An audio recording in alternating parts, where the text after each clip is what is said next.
Ang Cagmanaba ay isang baryo sa Hipapad, Eastern Samar na mayaman sa mga kabundukan, kabukiran at mga ilog kung saan ay maaari ring mapagkunan ng mga sariwang isda.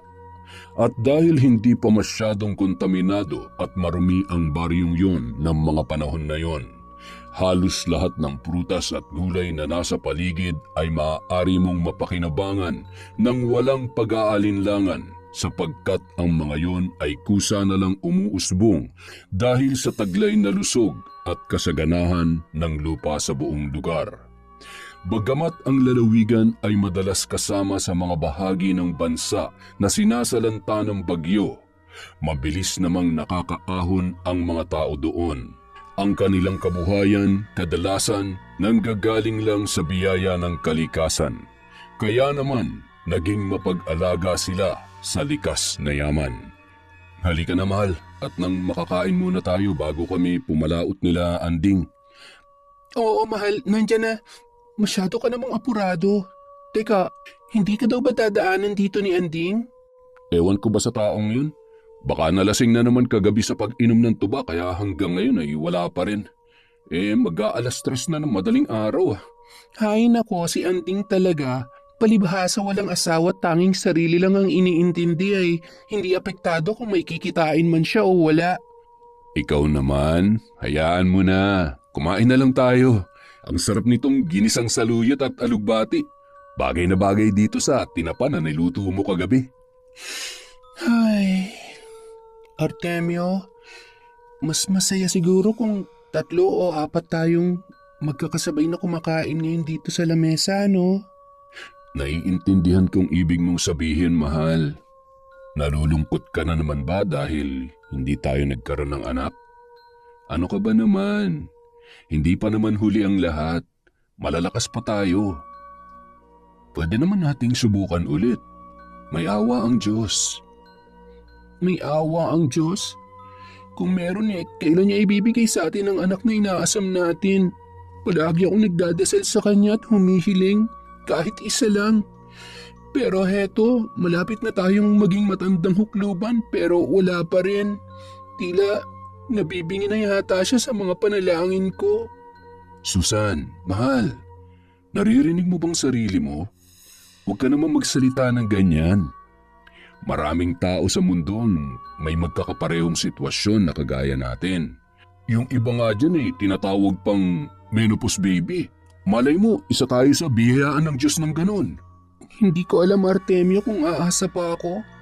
Ilang beses na ba tayong sumubok? Halos lahat na yata ng mga halamang gamot na kailangan kong inumin ay nainom ko na. Kulang na nga lang ngat-ngatin ko at kainin para lang mabuntis ako. Pero wala pa rin. Mahal, kung hindi man tayo biyayaan ng Diyos ng anak, mahal pa rin kita at hindi kita iiwan. Alam mo naman yan, di ba? Napag-usapan na natin ang tungkol dyan. Pasensya ka na, mahal ah. Hindi ko lang talaga maiwasang mag-isip at malungkot. Lalo na kapag mag-isa lang ako dito sa bahay at nasa laot ka. Naiisip ko kung sana'y nagkaroon tayo ng kahit isang anak man lang. Siguro kasama mo kaming pumapalaot at nangingisda sa dagat. Oh, ayan ka na naman. Huwag ka na nga mag-isip pa ng kung ano-ano. Makakasira lang yan sa araw mo Kaya aga-aga sinisira mo ang mood mo. Kumain na nga lang tayo. Oh, etong kape. Tamang-tama, bagong kulo pa yan. Salamat, mahal ah. Hindi mo ako pinababayaan. Hindi ka nagsasawang mahalin ako kahit minsan. Pakiramdam ko ay hindi ko na ibibigay ang mga pangangailangan mo bilang asawa. Ano ka ba naman, mahal? Tigilan mo na nga ang kasasabi ng ganyan. Sa tagal na natin nagsasama at kasal sa mata ng Diyos at mata ng mga tao, hinding-hindi ko naisip na hindi mo na ibibigay ang mga pangangailangan ko. Mahal na mahal kita, Artemio. Siyempre naman, mahal na mahal din kita. Halika nga't kumain na tayo habang mainit-init pa tong sabaw ng gulay. Nasa ganoon silang pag-uusap nang biglang dumating ang kasamahan niya sa pangingisda na si Anding. Bagong ligo ito at halatang may tama pa ng nainom na tuba nung nakaraang gabi. Tao po! Kuya Artemio! Ate Susan! Nandito na po ako! Oh, nariyan na pala si Anding. Teka, bubuksan ko lang ang pintuan. Magandang umaga ho, Ate Susan. Si Kuya Artemio po. Oh, ikaw pala, Anding. Nandito ang kuya mo. Halika, pumasok at nang makapag-almusal ka muna. Maraming salamat po. Hindi na po siguro. Maghihintay na lang po ako dito sa labas. Ay nako, ito naman nahiya pa. Kung kailan ang tagal-tagal mo nang palaging nakikikain dito sa amin, ngayon ka pa nahiya. Halika na, huwag mo nang paghintayin ng grasya. Ay, sige na nga po. Tamang-tama. Medyo nagugutom na nga rin talaga ako. Bakit nga pala ngayon ka lang? Ang akala tuloy ng Kuya Artemio mo hindi ka nasasama sa kanya at baka daw nalasing ka sa kainom mo ng tuba kagabi. Magandang umaga po, Kuya. Opo, Ate Susan, medyo tinamaan nga po ako sa ininom ko kagabi pero ayos lang naman po ako. Kayang-kaya ko naman magpalaot ngayon. Mabuti naman at makakasama ka sa amin, Anding. Bago tayo magpalaot, sabayan mo muna kami mag-almusal ng Ate Susan mo dito. Sige po, salamat po. Wow, ang sarap nito Ginisang alugbati at saluyot, tapos may tinapa pang kasama. Ayos! O siya, sige na, kumain na muna tayo at baka lumamig pa ang mga yan. Masarap yung kainin habang mainit pa. Nasa kalagitnaan sila ng masarap na pagkain nang may maalala si Anding na ibalita sa kanila. Bagamat hindi na bago ang ganong usapin sa lugar, ay nangamba pa rin sila sa maaaring maging dulot noon sa kanilang baryo. Oo nga po pala, maalala ko lang. Nabalitaan niyo po ba yung nangyari kay Mang Nando? Yung magsasaka na kaibigan ni tatay? Ha? Hindi pa. Bakit? Anong nangyari kay Mang Nando? Kahapon daw pag uwi galing sa bukid, hindi na makapaglakad. Namamaga yung hita at paa. Ang sabi ng manggagamot, baka daw nasobrahan lang sa maalat na pagkain kaya pinainom ng mga gamot. Pero kaninang madaling araw bago ko umalis sa bahay, ibinalita sa akin ni tatay na namatay na daw po. Ay, sus mo Joseph! Bakit naman ganun kabilis ang pangyayari? Kagabi lang kamo sumakit ang paa niya, hindi ba? Oo nga po Nagulat din kaming lahat nung ibalita sa amin ni tatay. May kutob ako na hindi bastang sakit lang ang dumapo kay Mang Nando na agad niyang ikinamatay. Malakas ang hinala ako na nakulam siya o kaya naman nabarang. Ha? Paano naman kukulamin yun napakabuting tao nun. At wala naman akong alam na nagkaroon ng kaaway yun dito sa baryo natin. Ewan ko lang sa inyo, baka kayo may alam na nakagalit siya. Ang usap-usapan po kasi, dati daw babaero yan si Mang Nando Palibasa gwapot, maganda ang katawan. Kung sino-sinong babae ang niligawan noon at iniwanan bago pa niya mapangasawa yung asawa niya ngayon. Mag-iingat kayo sa kulam, mas lalo na sa barang. Dahil ang mga gumagawa ng bagay na yan, kahit matagal na panahon nang lumipas, gagawin at gagawin nila. Ibig mong sabihin, Artemio, kinulam nga talaga si Mang Nando? Kung sana, nadala lang nila sa akin na maaga si Mang Nando, baka naagapan ko pa siya. Sigurado ako na ang sumalbahe sa kanya, isang babae na niloko niya noon. Marahil may malalim na galit ang taong yun na nagtulak sa kanya para gawin yon kay Mang Nando. Yun nga rin daw po ang hinala ng mga kabaryo natin. Kaya nga ako, iwas muna sa mga babae. Tsaka yung kanang kamay niyong sinunoy na magmamanok. Palagi kong sinasabihan na huwag masyadong malikot sa mga babae. Lalo pa hindi naman namin siya kasing gwapo ni Mang Nando. Naku po, Anding. Umiral na naman yung pagkahambog mo. Pero sa totoo lang, nakakakilabot ang nangyaring yun kay Mang Nando. Hindi ako makapaniwala na isang buong magdamag lang ay makakaya siyang bawian ng buhay. Ay, kayang gawin ng mangkukulam o mambabarang na kunin ang buhay ng isang tao sa loob lamang ng isang buong maghapon o sa mas mabilis pang panahon. Depende sa antas ng galit niya sa tao o kung ano man ang gagawin niya. Pero Kuya Artemio, di ba nagagamot pa naman ang kulam at barang? Sa nangyari kay Mang Nando kung nadala agad siya sa'yo, sa tingin mo po, magagamot mo pa kaya siya? Posible. Kung nadala nila agad siya sa akin, pwedeng nagawan ko pa yun ng paraan at buhay pa siya. Baka nakakalimutan mo, Anding. Itong Kuya Artemio mo, kinatatakutan ng mga aswang at mambabarang dito sa baryo natin. Oo naman po, Ate Susan. Kaya nga po nagtataka kami kung bakit nagawa pa ng mangkukulam na yun na biktimahin si Mang Nando. Samantalang alam niya na nandito sa baryo natin ang kinatatakutan nila. May palagay ako na hindi taga rito ang gumawa nun kay Mang Nando. Sigurado ako na taga malayong lugar siya at isa sa mga niloko niyang babae noon. Yun talagang palagay ko. Baka kaya malakas ang loob kuya kasi hindi ka niya kilala.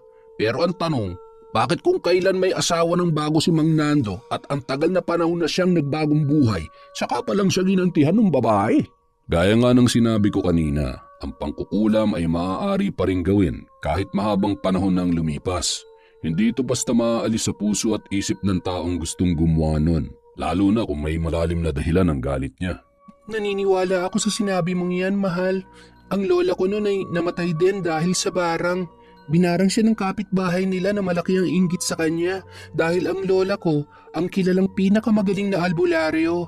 Kaya lang ang natapat sa kanya isang mambabarang na maraming alam sa itim na karunungan, kaya hindi siya nakaligtas. Kawawa naman ang lola ko. Sobra po palang nagagawa ng kulam at barang, no? Hindi ako makapaniwala na pwede kang mamatay sa isang iglap lang dahil dun. Sumalangit nawa ang kaluluwa ni Mang Nando. Kaya ikaw, Anding, mag-iingat ka sa mga babaeng nililigawan at iniiwan mo. Baka isa sa kanila ay mangkukulam pala o di naman kaya ay mambabarang. Matutulad ka kay Mang Nando.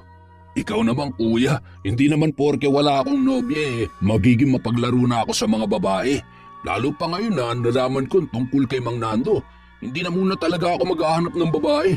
Aayusin ko muna ang buhay ko. Tama yan, Anding. Ayusin mo ang sarili mo. At teka, maalala ko nga pala, napadaan ba sa inyo kagabi si Nonoy? Siya bang kainuman mo? Hindi nga po Ang sabi ng kapitbahay nila, maaga daw natulog kasi maaga daw yata magpapakondisyon ng mga manok niya. Ibebenta niya na kasi yung 3 sa mga yun. Kaya naman pala hindi dito naghapunan kagabi.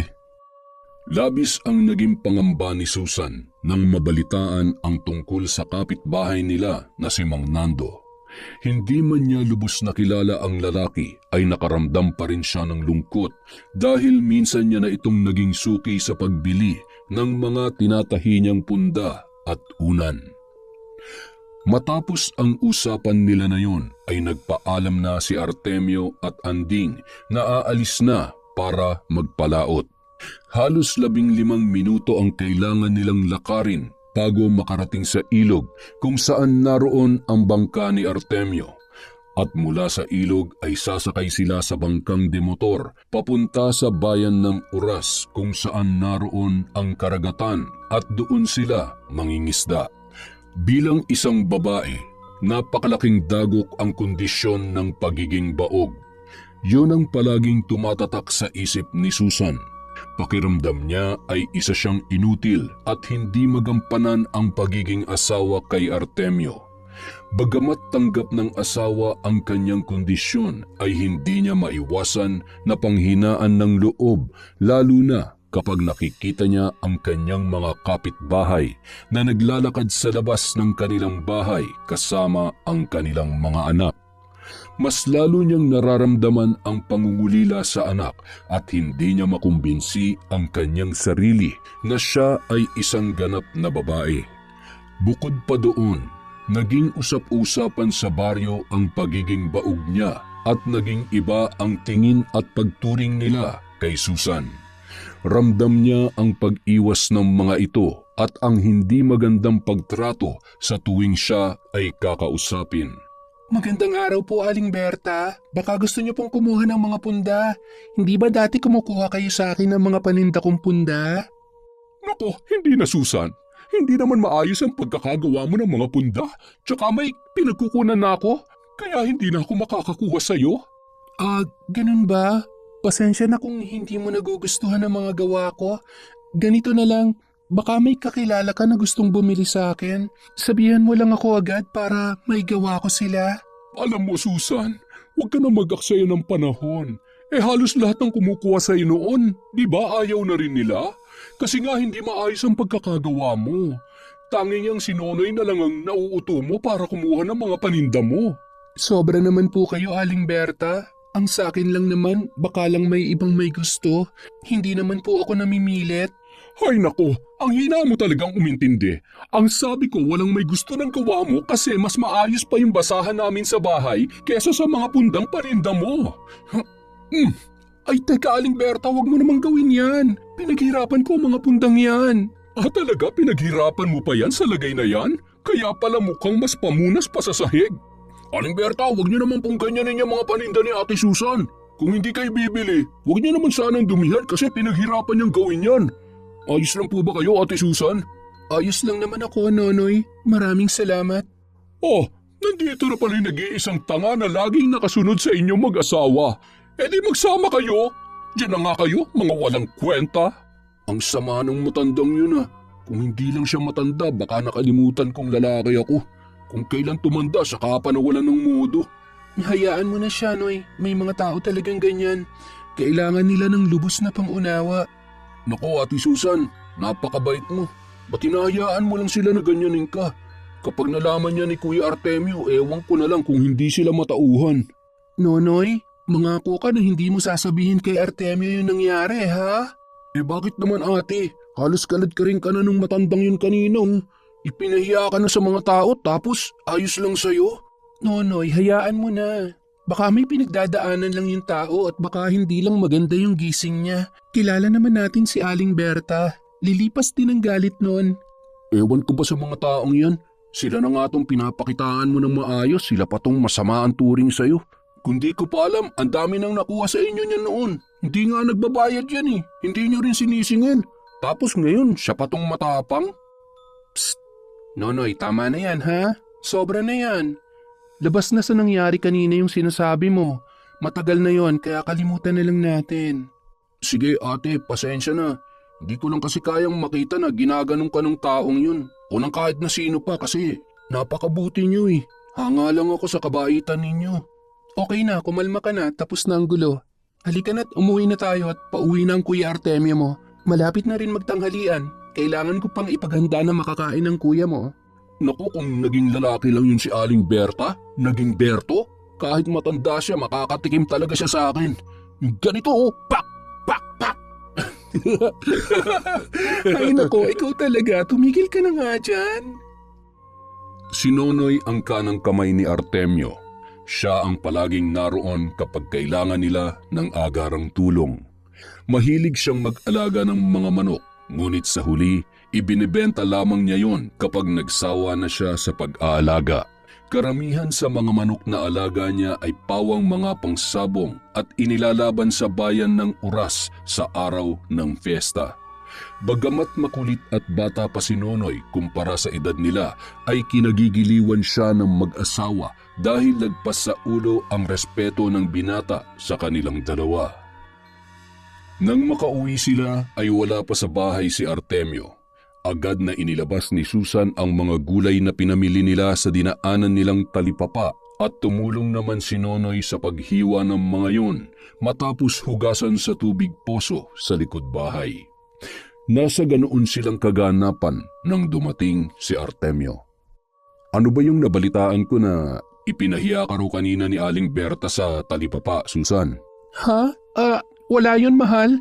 Nagtanong lang naman ako sa kanya kung gusto niyang kumuha ng paninda kong punda. Tapos ang sabi niya, hindi pa raw. Yun lang yon. Wala namang ibang nangyari. Susan, mahal. Napakaliit lang ng baryo natin kaya hindi maililihim ang mga nagaganap dito sa araw man o gabi. Sabihin mo na sa akin ang totoo. Sinaktan ka ba ni Aling Berta? Hindi nga mahal. Walang nananakit sa Walang galang na po, Walang Kuya Artemio, Ate Susan. Alam ko pong usapang mag-asawa ito at hindi ako dapat nakikialam pero gusto ko lang po sanang sabihin ang totoo. Hindi naman po siya sinaktan ni Aling Berta pero ang naabutan ko po kanina, itinapon niya yung mga paninda ni Ate Susan. Kamuntik na nga pong mapunta sa putikan yung iba eh. Walang hiyang matandang yon. Magpasalamat siya at babae siya. Huwag niyang pilitin na akong gumawa ng hindi maganda sa kanya. Siguradong magsisisi siya. Kaya nga po nung nakita ko, pinigilan ko si Aling Berta kasi parang binabastos niya na si Ate Susan sa harap ng mga tao. Mabuti naman at dumating ka ron kanina, Nonoy. Salamat sa pagtatanggol mo sa ate mo, ha? Sa susunod, mahal, huwag mo nang kakausapin yung taong yon. Kung tutuusin nga po, naririnig ko sa iba nating kapitbahay na si Aling Berta daw ang nagkakalat dito sa lugar natin na hindi magkaanak si Ate Susan kasi... Hayaan mo na yun, Nonoy. Siya? Isa sa mga araw na to siguradong lalapit din sa akin at hihingi ng tulong yung matandang yan. Huwag lang sana niyang kalimutan yung ginagawa niya. Mahal, wag na nating paabutin sa ganito. Ayaw ko ng gulo. Masarap mamuhay ng tahimik at walang kaaway. Susan, hindi tayo nakikipag-away. At hindi tayo ganoong tao, alam nila yan. Pero kung aapak-apakan nilang pagkatao natin, lalo ka na, yan ang hindi ko papayagan. Minsan po, Ate Susan, huwag mo silang hayaan na palagi ka nalang maliitin at hamakin. Kasi po, lalo ka lang nilang aabusuhin. At dahil nga nalaman ni Artemio ang nangyari mula sa mga kakilala niya sa palengke, galit na galit siya nang umuwi at kinumpirma kay Susan ang buong detalye. Ngunit dahil sa ayaw umamin ng kanyang asawa ay si Nonoy ang nagkwento ng naganap sa pagitan nila Susan at Aling Berta. Ilang araw ang lumipas, bumalik na sa normal ang buhay sa baryo. Nakalimutan na ni Susan ang ginawang pamamahiya sa kanya ni Aling Berta at patuloy pa rin siya sa paggawa ng mga punda at ang iba doon ay itinitinda ni Nonoy sa talipapa sa mga libreng oras niya at kapag hindi siya abala sa pag-aalaga ng kanyang mga manok. Isang hapon, masamang balita ang bumulaga kina Artemio at Susan. Kasalukuyang nag-uusap-usap sila sa labas ng bahay kasama si Nonoy habang nagkakape. Kuya Artemio, ipinapatawag daw po kayo ni Kuya Ogie. Yung anak daw po kasi niya may kakaibang nararamdaman. Duda po nila, kinukulam eh. Matapos ang ginawa nilang pang-alipusta sa asawa ko, ngayon malakas pa ang loob nila na tawagin ako at humingi ng tulong. Artemio, mahal, huwag mo namang idamay ang pagtulong sa kapwa dahil lang sa sama ng loob mo. Hindi sila si Aling Berta. Huwag mong sanayin ang sarili mo na palaging may kinikimkim na sama ng loob. Simula ngayon hindi ko nakikimkimin ang sama ng loob ko sa kanila dahil sa mga ginawa nila sa iyo noon. Matagal na panahon ka na nilang minamaliit dahil sa hindi mo ako mabigyan ng anak. At dahil din doon, nakalimot sila sa lahat na naitulong ko sa kanila simula pa nung umapak sila dito sa baryo natin. Artemio, kailangan ka ng mga kababaryo natin. Huwag mong tigasan ang puso mo sa ganitong sitwasyon. Malala na po yung anak ni Kuya Ogie. Nagsusuka na ng dugo at parang may sanib sa katawan na hindi matukoy kung anong elemento. Alang-alang sa asawa ko, pero ito na ang huling pagtulong ko sa mga kabaryo natin. Matapos nito, isasara ko ng pintuan para sa pagtulong sa mga tao na walang ginawa kundi ang balikan kami ng kasamaan ng kanilang pagkatao. Salamat naman sa Diyos.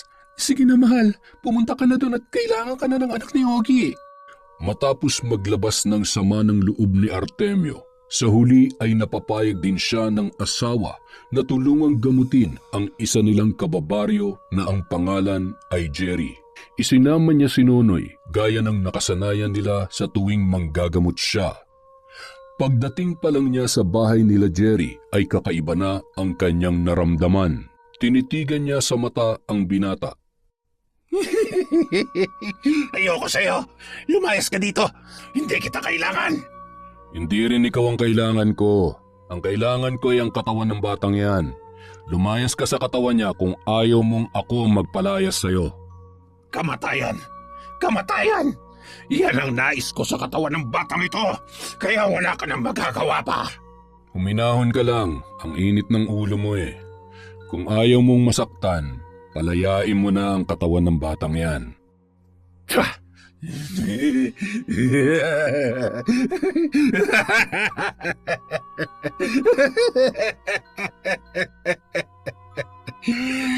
At sino ka para utusan ako? Wala kang magagawa laban sa akin. Nang tila nagmamatigas ang kung sino o kung anong elemento sa loob ng katawan ng lalaki, ay inilabas ni Artemio ang maliit na kulay itim na krus mula sa kanyang bulsa. Unti-unti siyang lumapit sa bata habang umuusal ng orasyon. Nang makalapit ay idinikit niya sa bandang gitnang pagitan ng daliri ng bata ang krus na itim. Hindi mo ba ako kilala? Sige, magpapakilala ako. Sino ko? Sino ang nasa harapan mo ngayon? Aray! Ay, alisin mo yan! Nasasaktan ako! Alisin mo! Ikaw si Artemio, ang pinuno ng mga lupon ng antingero! Kapag hindi ka pa umalis sa katawan ng batang ito, higit pa dyan ang mararanasan mo. Lumayas ka na. Oo, aalis na ako. Tanggalin mo na yun sa daliri ko. Nasasaktan ako. Parang hawa mo na, pinuno. Aalis na ako at hindi na babalik pa kahit kailan.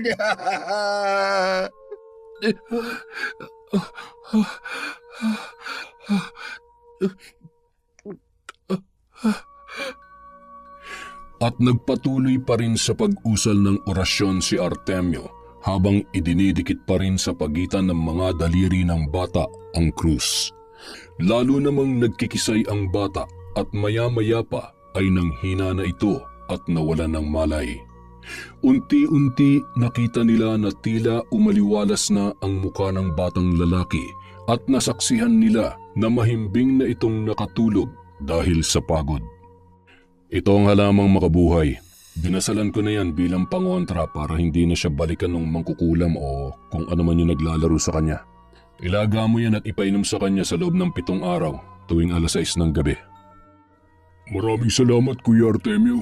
Sana'y mas marami pa kayong matulungan na kagaya namin.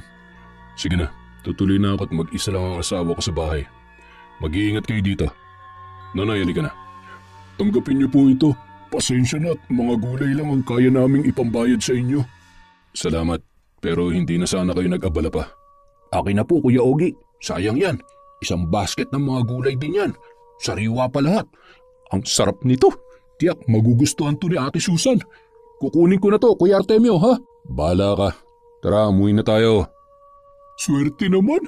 Ang daming gulay nito. Tara na't na makakain na rin. Umuwi sila na magaan ang dibdib ni Artemio. Dahil sa pagiging antingero niya, may isa na naman siyang nailigtas na buhay. Bagamat hindi siya nang hihingi ng anumang kabayaran sa panggagamot, ay kusang loob na binibigyan siya ng mga tao ng kahit anong kaya nilang maibigay, sapagkat hindi siya tumatanggap ng pera bilang kapalit sa kanyang serbisyo sa panggagamot. Ilang buwan matapos ang naganap na pagpapaalis ni Artemio sa mangkukulam na sumanib sa anak ni Ogie, isang matandang bagong kapitbahay ang dumating sa kanilang baryo. Galing daw siya sa malayong baryo ng Samar at isa ring mangingisda. Magandang araw sa iyo, Tatang. Kumusta po kayo? Kayo po pala yung bagong lipat dito sa baryo Kagmanaba. Ako nga po pala si Artemio at ito naman si Nonoy. Ayos lang naman ako, iho. Oo, ako nga. Kalilipat ko lang noong isang araw. Delphine nga pala ang pangalan ko. Naghahanap sana ako ng masasamahan para mangisda. Kung hindi mo kasi na itatanong, kahit nasa ganitong edad na ako, mahusay pa rin ako mangisda. At kabisado ko ang dagat kung kailan may magandang huli. Ayun, tamang-tama. Naghahanap sila ng mga bagong kasamang mangisda. Mababait po yan. Sila Kuya Artemio at sila Kuya Anding. Ah, ganun ba? E di mabuti kung ganun. Sabihan niyo lang ako kung kailan at nang may handa kong mga gamit ko. Teka po, Tatang Delphine. Matanong ko lang po, mag-isa lang po ba kayong lumipat dito? Nasaan po ang pamilya niyo? Asawa o anak? Ang totoo niyan, wala na akong pamilya. Sabay na namatay ang aking asawa at ang nag-iisa kong anak. Ikinalulungkot ko po ang nangyari sa asawa at anak ninyo. Pero kung ayos lang pong malaman, ano po ba nangyari? Kasalukuyan akong nangingisda doon sa laot. Magandang panahon, tahimik ang dagat. Ngunit hindi ko nalaman na may biglaan palang parating na bagyo. Kasama ko ang aking mag-ina. 5 taon pa lamang noon ang aking anak, habang nasa kalagitnaan kami ng pangingisda. Nanalasa ang malakas na bagyo at tuluyan ng nilamon ng dagat ang mag-ina ko. Nako, ang lungkot naman po pala na nangyari sa inyo. Ang masakit pa doon, wala akong pwedeng sisihin kundi ang Diyos dahil siya may kagustuhan na nangyari. Hindi ko magawang gantihan ang dagat na siyang kumuha sa kanila. Huwag niyo pong sisihin ang Diyos, Tatang. Lahat po ng nangyayari sa buhay natin, may sapat at konkretong dahilan. Hindi po kasalanan ng Diyos ang lahat ng pasakit na nangyayari sa atin. Tama po si Kuya Artemio. Kaya sana po lahat ng masamang naranasan nyo, kalimutan nyo na lang. Ang mahalaga po, magpatuloy tayo sa buhay. Nakakatuwa ka naman, iho. Ang galing mo mag-isip. O siya, paano? Salamat sa maiksing kwentuhan. Gusto ko pa sanang makipag-usap at magtagal, kaya lamang ay magagabi na at mag-aasikaso pa ako ng aking kakainin. Ay, ang hirap mag-isa. Ikaw ang gagawa ng lahat sa buhay mo. Naiintindihan po namin yan. Paano po? Pwede na po ba kayo bukas ng umaga? Dapat po 3:00 ng madaling araw nakaalis na tayo dito kasi halos 1 oras pa bago natin marating yung lugar kung saan tayo mangingisda. O siya, sige. Saan ko pala kayo pupuntahan at saan ko kayo kikitain? Nakikita niyo po ba yung bahay na yon? Kumatok lang po kayo dyan ng 2:00 mamayang madaling araw. Gising na po kami niya ng asawa ko. At itong si Nonoy, doon ko na rin patutulugin para may makasamang asawa ko pag alis natin bukas. O siya, sige iho. Magkita na lang tayo bukas. Kakatok na lang ako sa bahay ninyo. Matapos ang usapan na yon at pagpapakilala sa isa't isa, ay nagpaalam na sila at nag-uwian na. Kinabukasan, simula na ng pagsama sa kanila ni Mang Delfin at mula noon, madalas na nilang makasama ang matanda. Napatunayan nito sa kanila na mahusay pa rin siyang mangisda sa kabila ng kanyang edad. At gaya nga ng sabi niya, kabisado niya ang dagat kung kailan mayroong maganda at saganang huli. Naging mainit ang pagtanggap nila sa bagong kapitbahay na si Tatang Delfin. Ngunit kung gaano kagaan sa pakiramdam nila na tanggapin ang matanda ay kabaligtaran naman yon kay Aling Berta, na likas sa pagkatao ang kawalan ng respeto. Hoy Manong, ikaw ba yung bagong taga rito sa baryo namin? Saan ka nang galing at bakit mag-isa ka lang yata na lumipat dito? Siguro nakagawa ka ng kasalanan sa lugar nyo, no? Kaya nagtatago ka dito. Hindi naman sa ganun, Ale. Wala na akong pamilya kaya ako na lang ang namumuhay mag-isa. Hindi Ali ang pangalan ko. Ako si Berta, narinig mo? Hindi ka pa naman siguro bingi. Ganun ba? Wala ka ng pamilya? Baka masama ang ugali mo kaya iniwan ka na nila. Maiwan na kita, Berta. Marami pa akong gagawin. Salamat sa oras mo. Kita mo? Hindi ka nakasagot. Siguro totoo, no? Masama ang ugali mo kaya ka nag-iisa ngayon. Aminin mo na, tanda. Lumakad palayo si Tatang Delfin na masama ang loob. At nang nasa malayo na siya ay tinitigan pa niya ang matandang babae ng matalim. Ngunit hindi na yun napansin ni Aling Berta. Lumipas ang ilang araw na naging karaniwan lang ang buhay sa baryo. Hanggang isang umaga, habang nasa laot sila Artemio at nangingisda kasama si Tatang Delfin, biglang dumating ang hindi inaasahan na masamang panahon. At dahil nga may edad na si Tatang Delfin ay hindi na siya makakilos ng maayos dahil sa labis na lamig ng hangin at ulan. Lahat sila ay basang-basa na at hindi na makakilos ang matanda. Dahil doon, nagalit sa kanya si Anding na siyang nagtitimon ng kanilang bangka. Ano ba naman yan? Nagsama pa kasi tayo ng pabigat eh. Hindi na lang kasi magpahinga sa bahay kapag matanda na. Huwag kang magsalita ng ganyan, Anding. Lahat tayo dito mapapahamak kapag pinairal mong init ng ulo mo. Pasensya na, iho. Hindi ko talaga kaya ang lamig. Kung gusto mo ay ihulog mo na lamang ako dito sa dagat. Yan ba talaga ang gusto mo? Sige! Akmang poporma na sana si Anding para ihulog sa dagat si Tatang Delfin, ngunit pinigilan siya ni Artemio. At halos hindi ito makapaniwala sa inasal ng lalaki. Anding, tumigil ka! Ang asikasuhin mo ay ang pagtitimon. Kung ayaw mong lahat tayo dito ay lamunin ng dagat. Ikaw naman kasi kuya, nagsama ka pa ng pabigat. Ayan tuloy, wala tayong katuwang magsalitan dito. Dapat talaga ihulog na lang natin yung matandang yan eh. Pambihira ka naman, Anding. Hindi ako makapaniwala na masasabi mo yan sa gitna ng pinagdaraanan natin. Seryoso ka ba? Nakakainis kasi, kuya. Masyadong pabigat. Kapag pabigat, dapat itinatapon na. Akin na nga yan. Ako na lang dyan. Bantayan mo na lang ang likurang bahagi ng bangka. Huwag na huwag mong guguluhin si Tatang Delfin, ha? At si Artemio na nga ang nagmaniobra ng kanilang bangka upang kahit papaano ay maiposisyon ito sa maayos na pagkakalutang. Habang si Tatang Delfin naman ay ginaw na ginaw sa gitnang bahagi noon. Nanahimik na lamang si Anding hanggang sa maya-maya ay humupa na ang lagay ng panahon at unti-unti na silang nakadaong ng maayos at ligtas.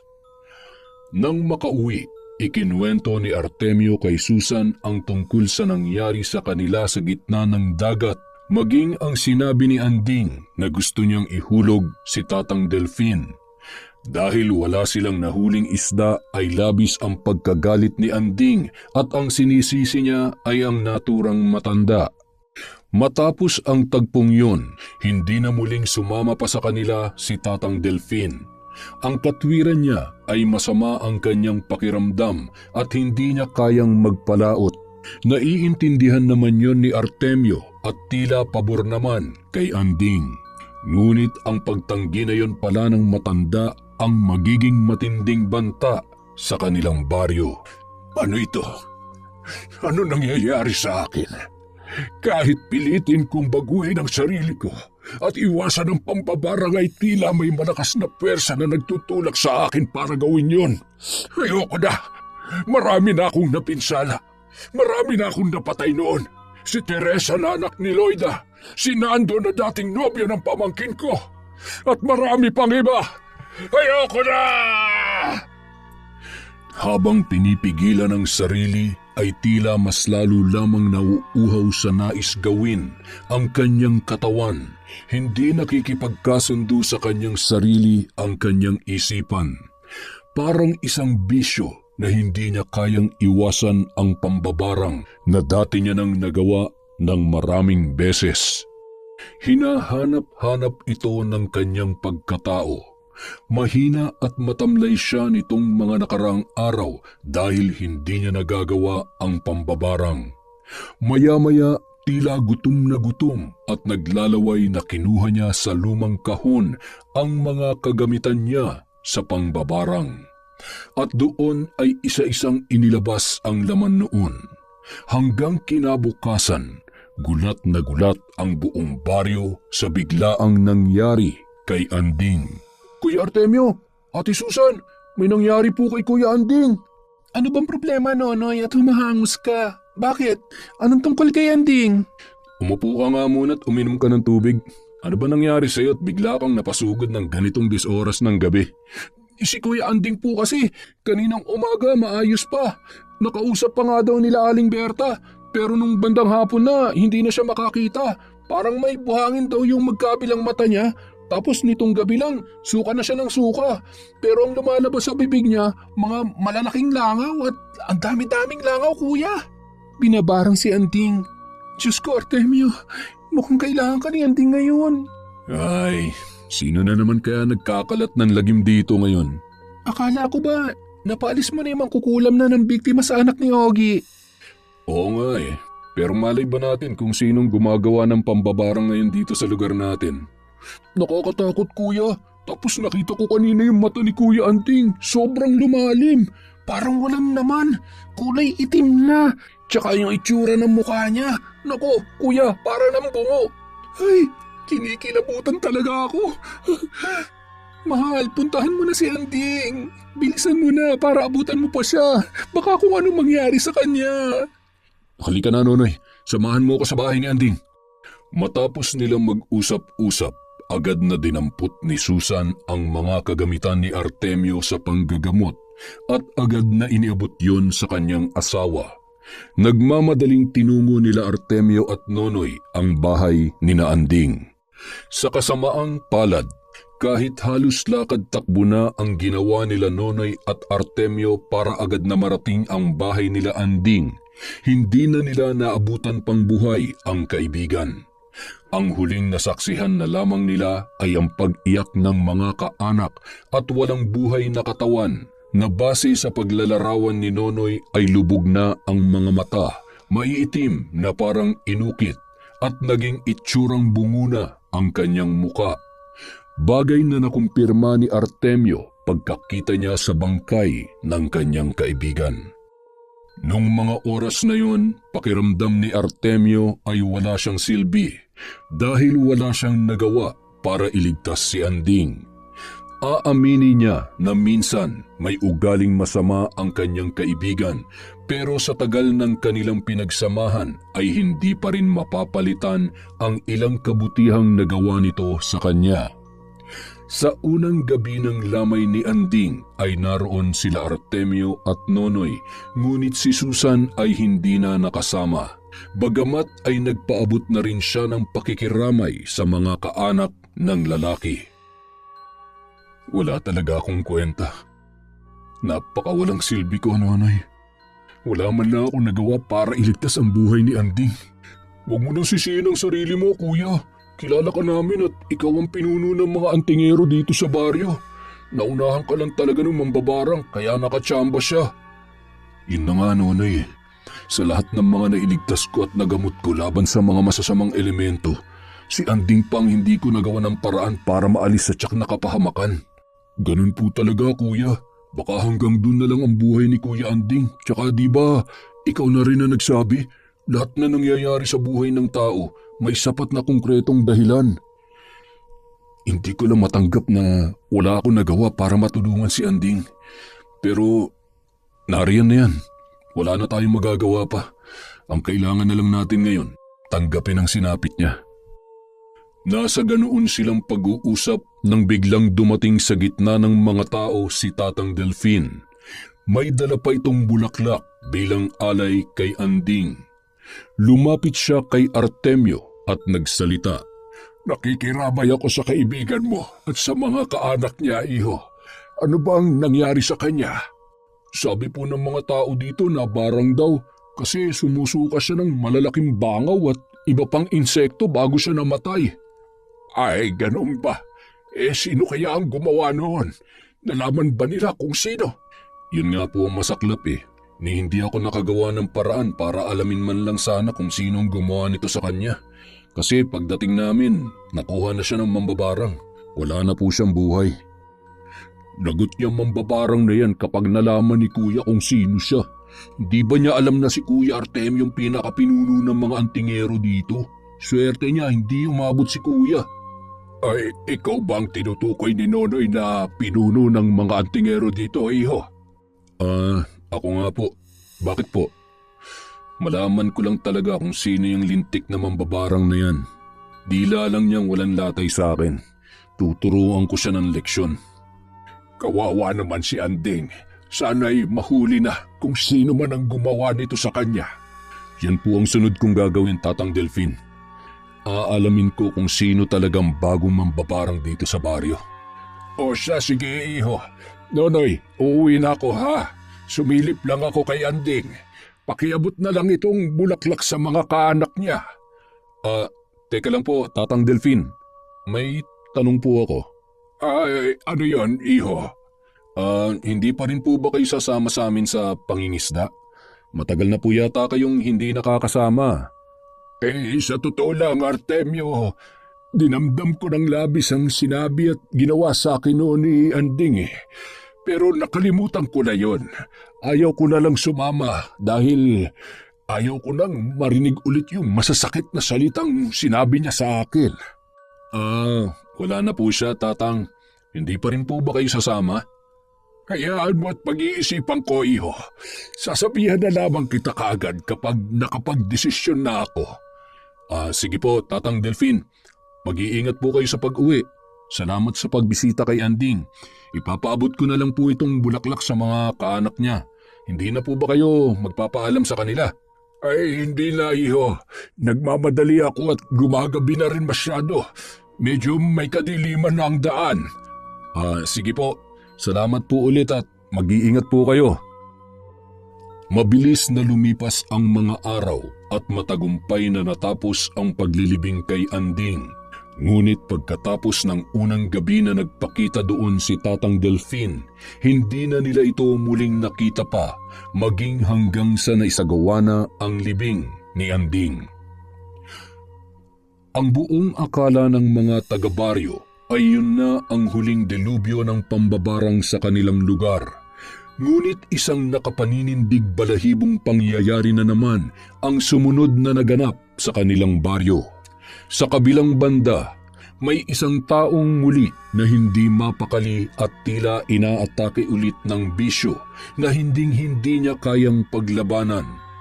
Wari ay itinutulak siya ng kanyang mga paa at kamay upang gawin ang bagay na matagal niya nang gustong tigilan, ngunit hindi naglaon ay tila nasisiyahan na siya sa paulit-ulit na pambabarang. Walang iba kundi si Tatang Delfin. Kuya Artemio, nabalitaan mo na ba yung nangyari kay Aling Berta?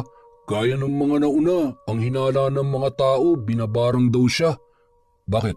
Ano nangyari sa kanya? Grabe kuya, mas malala pa kesa kay Kuya Nando at saka kay Kuya Anding.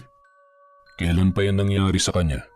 Kagabi lang daw po, pagkagaling niya sa pagtitinda sa palengke, hindi na maayos ang pakiramdam niya. Mahal, pakihanda nga yung mga gamit ko. Kailangan kong puntahan at makita si Aling Berta para malaman ko na kung sino ang lintik na mambabarang na yan. Mabilis naman na kumilos si Susan para ihanda ang mga gamit ng asawa at nang makuha yun ay naghabilin siya sa dalawa bago sila umalis. Mag-iingat kayong dalawa ha. Nonoy, ikaw nang bahala sa Kuya Artemio mo. Opo, wag po kayong mag-alala. Si Kuya na pong bahala sa akin. Huwag kang puro kalokohan doon. Huwag mong pasakitin ang ulo ng kuya mo. O siya, paano mahal? Aalis na muna kami. Mag-iingat ka dito ha. Babalitaan kita kaagad. At mabilis na tinungo ng dalawa ang bahay ni Aling Berta. Doon ay nakita nila kung gaano ito nahihirapan sa sitwasyon. Mabilis na bumagsak ang kanyang katawan at sa itsura niya ay tila ba matagal na ito na may malubhang karamdaman. Sa sobrang payat ng matanda ay halos mas mataas na ang kanyang mga balikat sa kanyang ulo. Ang kanyang muka ay nagbago rin. Nagmistula na siyang unggoy. Ang katawan niya ay punong-puno ng mga sugat na nagdurugo kasabay ng pag-agos ng nana. May lumalabas din doon na kung ano-anong mga insekto. Pumikit ka at gayahin mo mga salitang sasabihin ko pagkatapos kong bigkasin. Pilitin mo makapagsalita sa abot ng makakaya mo. At dahil hinang-hinana si Aling Berta, tanging tango na lamang ang ginawa niya bilang sagot kay Artemio. Maya-maya pa, magkasunod na nilang binibigkas ang mga orasyon na nakasalin sa ibang lengguwahe. Habang pinapasunod siya ni Artemio sa pagbigkas noon, ay inilabas muli ng antingero ang kulay itim na krus at inipit yon sa pagitan ng daliri ni Aling Berta. Ang sakit! Ayaw ko niyan! Alisin mo yan!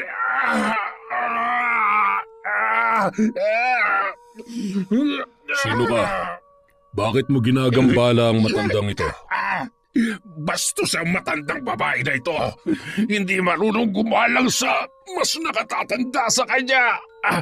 Dapat sa kanya tinuturuan ng leksyon. Tatanggalan ko siya ng bibig at paningin.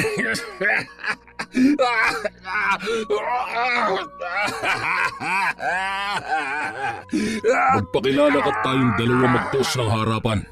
Sino ka? Ako ang pinuno ng mga mambabarang.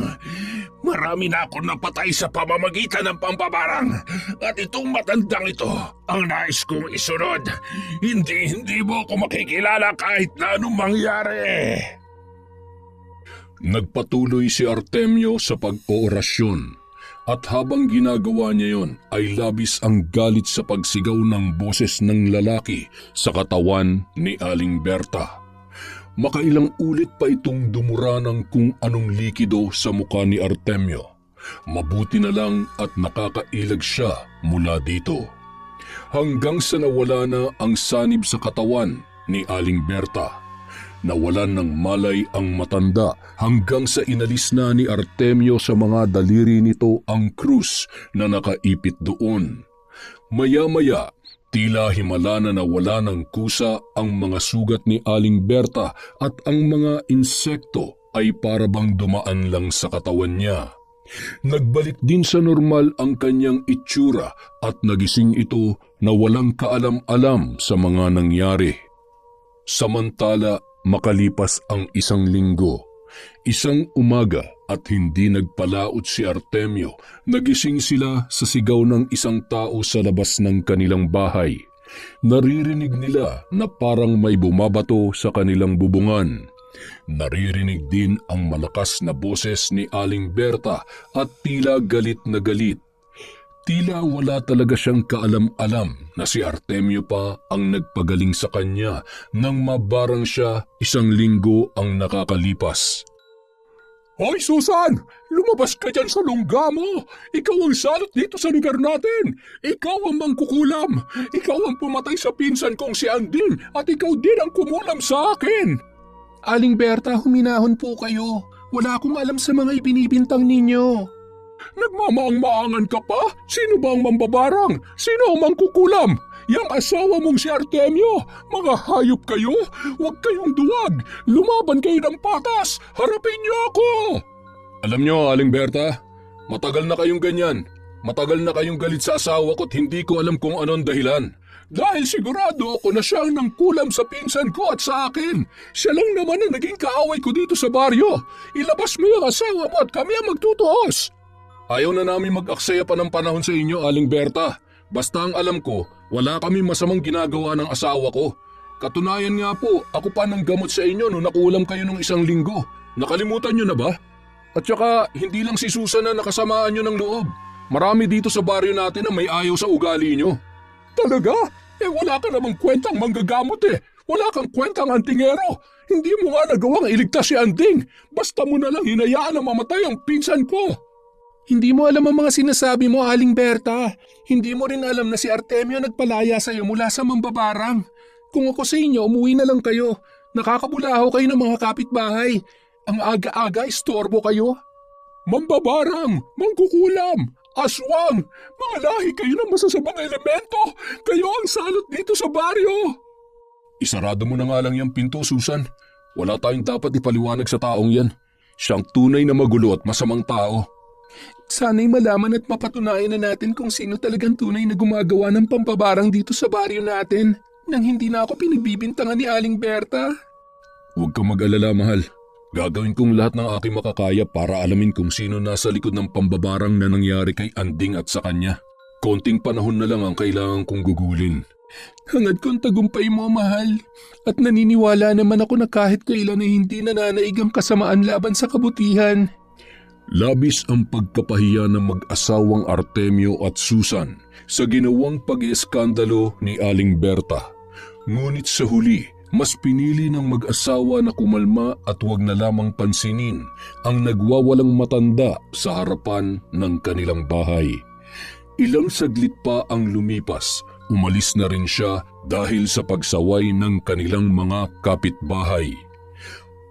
Matapos ang tagpong yun, kinausap ni Artemio ang kanyang asawa ng masinsinan.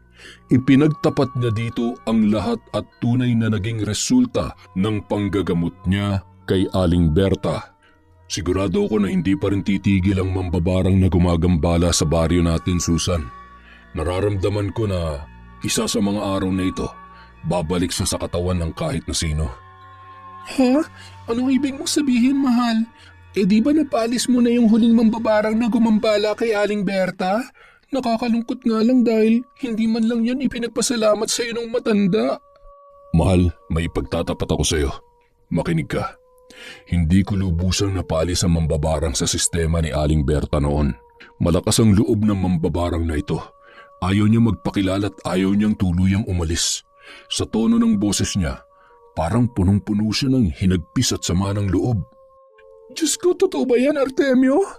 Ano nang susunod mong plano? Pero teka, nakilala mo man lang ba siya kahit sa boses? Hindi rin eh.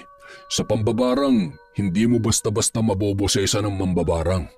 Pero sigurado ako, lalaki ang mambabarang na yun. Hindi kagaya ng mga nauna na puro mga babae. Lalaki? Sino naman kaya ang lalaking yan? Nakakapagtaka lang na sa tinagal-tagal ng pagiging antingero mo ay ngayon ka lang yata nahirapan labanan ng isang mambabarang. Hindi ako papayag. Sa kahit anong paraan, kailangan ko siyang matalo. Kailangan kong iligtas ang ating baryo. Ano pa't ako naging pinuno ng lupon ng mga antingero kung wala rin lang naman ako magagawa? Buong-buo ang loob at labis ang pagnanais na nasambit ni Artemio ang mga salitang yon habang kausap ang kanyang asawa. Ilang araw na naging tahimik ang baryo at muling natigil sa mga nangyayari tungkol sa barang. Kahit ang iba ay halos hindi pa rin makatulog na mahimbing dulot ng nakaraang karanasan. Ngunit isang madaling araw, may isa na namang hindi kayang tiisin ang kanyang gutom sa pambabarang. Pawis na pawis at nanginginig ang katawan na nagpapakita ng kasabikan na nais niyang gawin. Hindi mawari ang gusto kundi muling damputin ang mga gamit niya sa itim na kahon kasama ang itim na libro ng karunungan. At muli, pinagbigyan niya ang kanyang sarili sa nakasanayan niyang pagtuunan ng pansin, ang pambabarang. Ngunit nung mga sandaling yun, isang napakahalagang tao ang pinag-iisipang barangin ni Tata Delfin. Mahal gising! Mahal gumising ka! Ano ba yun, mahal? Ang aga pa, matulog pa tayo. Ang sakit ng tiyan ko at hindi ko maigalaw ang buo kong katawan. Hindi ko alam kung ano nangyayari sa akin. Mahal, anong sabi mo? Teka, wag naman sana pero may mga bukol na tumutubo sa mukha mo. Ang sakit, sobra. Hindi ko na kaya. Gumawa ka ng paraan para mawala ang sakit. Sige na, mahal ko. Ikaw lang isinunod na pambabarang. Makikita niyang hinahanap niya. Kaagad na kinuha ni Artemio ang gamit niya na nakabukod at nakalagay sa kulay pulang tela. Sa loob noon ay kinuha niya ang mutya ng buhangin na itinatago-tago niya sa loob ng mahabang panahon. Yun ang pinakapangontra niya laban sa hindi makilalang mambabarang.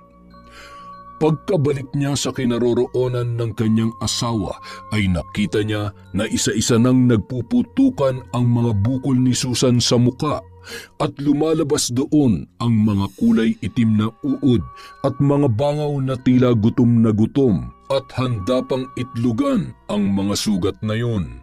Bigla namang dumating si Nonoy sa pag-aakalang papalaot sila ng madaling araw na yon. Kaya naman nagkaroon si Artemio ng katuwang sa gagawin niyang paglaban sa mambabarang. Kuya, ano nangyayari kay Ate Susan? Binabarang din ba siya? Salamat naman at dumating ka, Noy. Dalian mo, tulungan mo kong gamutin ang Ate Susan mo at labanan natin ang mambabarang. Sige kuya, sabihin mo lang kung anong kailangan kong gawin. Ilatag mo tong pulang tela sa harapan niya, tapos lagyan mo ng asin habang inihahanda ko ang orasyon nitong mutya ng buhangin. Sige kuya, tapos ano po ang kasunod na gagawin ko? Ako nang bahala sa iba. Doon ka lang sa tabi ng ate mo at huwag mo siyang iiwanan. Approve kuya, mag-iingat ka. Matapos yon, sinindihan ni Artemio ang kulay pulang kandila at isinalab yon sa asin na nasa pulang tela. Maya-maya, nagkikisay sa sakit si Susan at unti-unting bumigkas ng mga salita na hindi nila naiintindihan. Unti-unti itong tumayo na nanlilisik ang mga mata at nakatitig kay Artemio. Hinawakan siya sa kamay ni Nonoy ngunit isang tabig lang niya sa binata ay tumilapon ito sa isang sulok ng bahay. Nagpatuloy si Artemio sa pag-oorasyon. Inilabas na rin niya ang lakaw na anting-anting mula sa kanyang bulsa. Yari sa pilak ang anting-anting na yon at may basbas ng mga banal na orasyon. Pagkakita ni Susan sa lakaw ay tila nasilaw ito na nagtakip ng kanyang mga mata gamit ang kanyang braso. Alisin mo yan! Nasisilaw ako! Tanggalin mo yan sa harapan ko! Aalisin ko lang ang lakaw na ito kung sasabihin mo kung sino ka at kung anong pakay mo sa baryo namin. Bakit mo ginagawa to? Ako si Delphine, ang nag-iisa at natitirang lahi ng mga mambabarang sa angkan namin. Ninais kong makapag-asik ng lagim at mambarang ng mga tao bilang paghiganti sa Diyos nyo na kumuha sa aking mag-ina. Delphine? Tata Delphine? Ikaw ang mambabarang? Hindi maaari ito. Wala kaming kasalanan sa iyo, kaya tigilan mo ng lahat ng tao dito sa amin. Dahil kung hindi, mapipilitan akong wakasan ang kasamaan mo. Sa palagay mo ba natatakot ako? Sige, kung yan ang nais mo, magtutos tayo! Matapos yun banggitin ni Tata Delphine, ay unti-unting may naghugis tao na kulay itim na usok at humiwalay yon sa katawan ni Susan. Nang maalis ito sa katawan ng babae, ay tila naging lantang gulay na siya na napahiga na lamang sa sahig ng bahay. Si Nonoy naman, nung mga oras na yun, ay nakatayo na at hindi alam ang gagawin. At halatang halata sa kanyang muka ang pinaghalong pagkamangha at takot. Noy, ikaw nang bahala sa ati Susan mo. Huwag ka mag-alala, kuya. Ako talagang bahala dito. Mag-iingat ka, malakas ang kalaban mo. Tingnan natin kung gaano siya kalakas sa gagawin ko.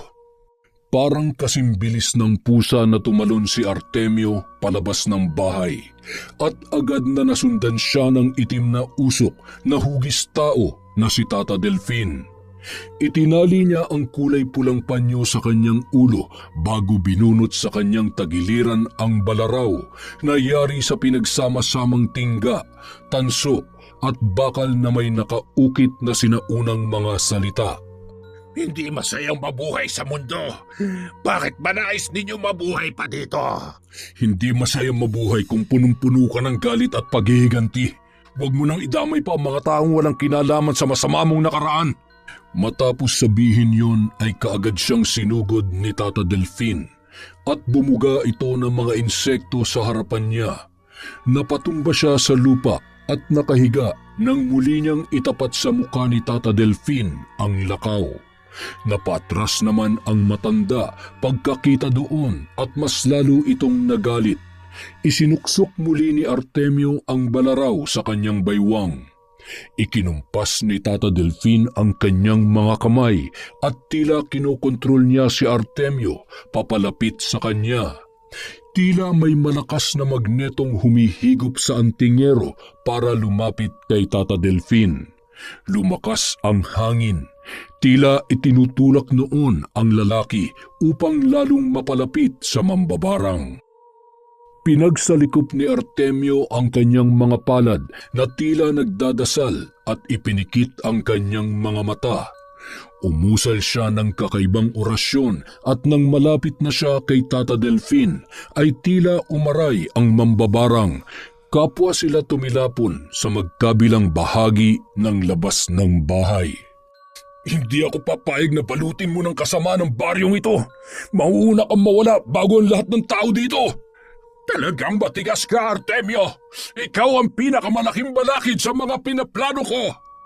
Matapos yun sabihin ni Tata Delphine, muli siyang sumugod kay Artemio na nung mga oras na yun ay hawak na muli ang balaraw sa kanang kamay at ang lakaw naman ay nasa kanyang kaliwa.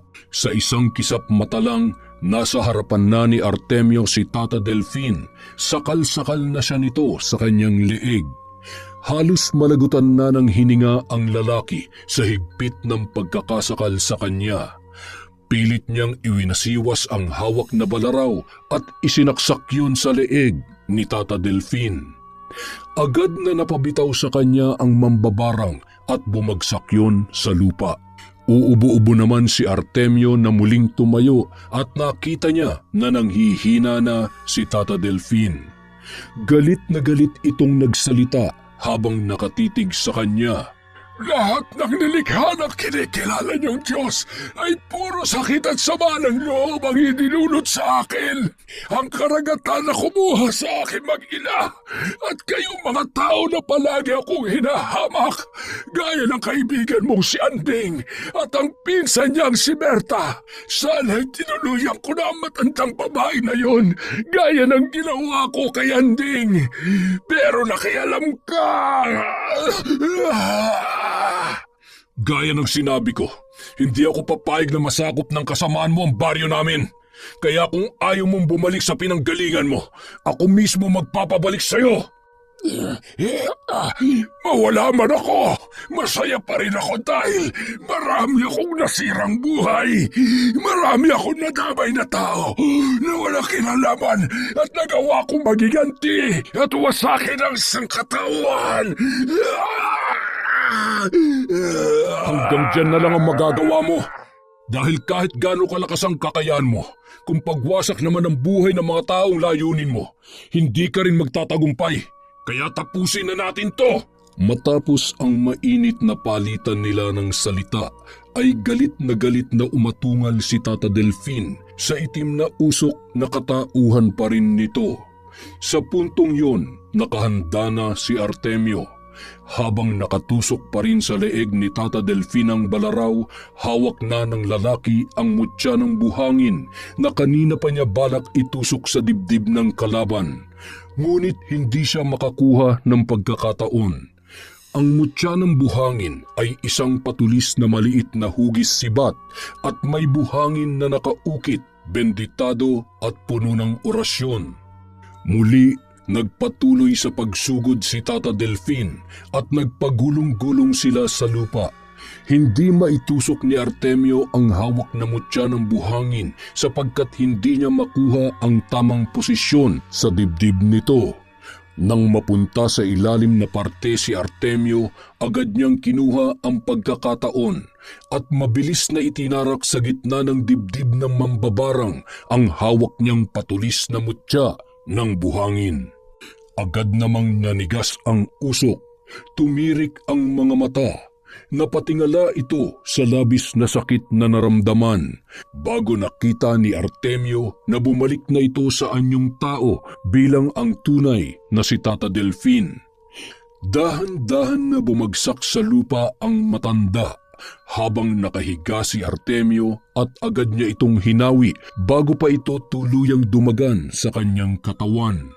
Dali-dali siyang tumayo at nakita niya na hindi na humihinga ang matanda. Si Susan, si Noy, mahal, Noy, nandiyan pa ba kayo? Buksan niyo ang pinto. Nandito lang kami ni ate sa loob, kuya. Nagdadasal kami ni ate Susan na sana magtagumpay ka. Wala na, Noy. Tapos na ang laban. Mahal, mabuti naman at maayos ang lagay mo. Kumusta? May masakit ba sa'yo? Nakita niya na mabuti na ang lagay ng kanyang asawa at himalang wala na ang mga sugat nito sa muka. Habang nasa ganoon silang pag-uusap ay napasigaw si Nonoy habang nakatingin sa likod ni Artemio. Kuya, yung mambabarang buhay pa!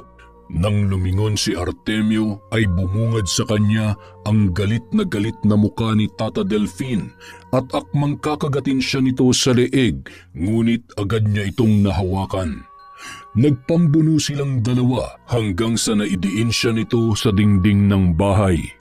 Walang kamalay-malay si Tata Delfin na may dalang punyal na puno ng banal na orasyon si Nonoy. Ipinamana pa ito sa binata ng kanyang lolo na isa ring albularyo noong ito ay nabubuhay pa. Bitawan mong kuya ko! Ikaw ang dapat na mawala sa mundo, mambabarang! Ubod lakas na itinarak ni Nonoy ang hawak niyang banal na punyal sa likod ng mambabarang at inulit niya pa yun ng ilang beses hanggang sa tuluyan ng mawalan ng buhay si Tata Delfin. Kuya Artemio, napatay ko po siya. Makakulong po ba ako? Huwag kang mag-alala, Noy. Hindi ka makukulong. Ang totoo niyan kapag nalaman ng mga kabaryo natin na isa ka sa nagkaroon ng malaking papel para mapatay ang mambabarang, baka matuwa pa sila sa'yo. Salamat sa Diyos at nagwakas na rin ang kasamaan dito sa baryo natin. Salamat sa pagiging matatag niyo. At hindi pagbitaw sa lahat ng hirap at pagsubok na naranasan natin. Lalong-lalo na sa iyo, Nay. Maraming salamat sa tulong mo. Kung meron man dapat pasalamatan dito, Kuya, yun ay walang iba kundi ikaw. Kasi simula pa lang noon, ikaw na naging tagapagtanggol at tagapagligtas ng mga taga-Kagmanaba. Saludo kami sa iyo, Kuya Temyong. Loko ka. Tinawag mo ako sa palayaw ko. Pangit-pangit nun eh. Ayos lang yun, Kuya. Palayaw mo lang naman ang pangit. Pero ikaw, siyempre, pogi. Lakas kaya makapogi kapag makisig at matulungin sa kapwa. Kaya mahal na mahal ka ni Ate Susan eh. Di ba, ate? Naku, nagbulahan pa kayong dalawa. O maliwanag na, umaga na pala. Isipin na lang natin na walang nangyari. Ang mabuti pa, mag-almusal na lang tayo. Masaya ang usapan nila nang may marinig silang kumakatok at tumatawag sa pangalan nilang mag-asawa. Tao po? Artemio? Susan? O Aling Berta, ikaw pala. Kung balak mo lang ulit kaming pagbintangan at ipahiya, makakaalis ka na. Ayaw namin masira ang umaga namin. Gusto mo ng kape? Grabe si Kuya, inaway pero inalok ng kape. Bakit po, Aling Berta? Wala na po bang gusto makipag-usap sa inyo kaya kahit alam niyong galit kami sa inyo bumabalik pa rin kayo dito? Ang galing niyo rin naman, no? Psst, ano ba? Magsitigil nga kayo. Mahal, pakinggan muna natin yung tao. Alalahanin ninyo, gaano man kasama ang nagawa niya sa atin, mas nakatatanda pa rin siya at kailangan natin siyang irespeto. Yun nga ang ipinunta ko dito. Nalaman ko kasi mula sa anak ko na ikaw palang gumamot sa akin nung nabarang ako. Pasensya na kung napagbintangan ko kayo na lahi namang kukulam at mambabarang ha. Kanina nakita ko kung paano mo nilabanan yung tunay na mambabarang, Artemio. Sobrang pinahanga mo ko. Salamat at may katulad mo na handang ibuwis ang buhay para lang mailigtas sa mga kabaryo mo. Naku, walang anuman po yun, Aling Berta. Tao lang po tayo at nagkakamali. At nung malaman ko kanina na isa rin si Susan sa nabiktima ng pambabarang, sising-sisi ako sa sarili ko dahil inisip ko pa noon na ikaw ang gumawa ng lahat ng yun. Pasensya na talaga ha. Sana'y mapatawad niyo ako. Maaari naman nating kalimutan ang lahat ng masasama at pangit na nangyari sa atin, Aling Berta. Pwede tayong magsimula ulit bilang mabubuting magkakapitbahay. Yung bang walang traiduran? Masaya ang buhay kapag ganun. Tsaka Aling Berta, gusto ko lang sanang sabihin sa inyo, kung pwede po, medyo tigil-tigilan niyo na yung pagiging chismosa ninyo. Noy, ano ka ba? Tumigil ka nga. Totoo naman Chismosa ka, di ba, Aling Berta? Aminado naman ako doon, pero pangako, hindi ko na uulitin ang lahat ng nagawa ko. Iingatan ko yung pagkakataon na ibinibigay niyo sa akin.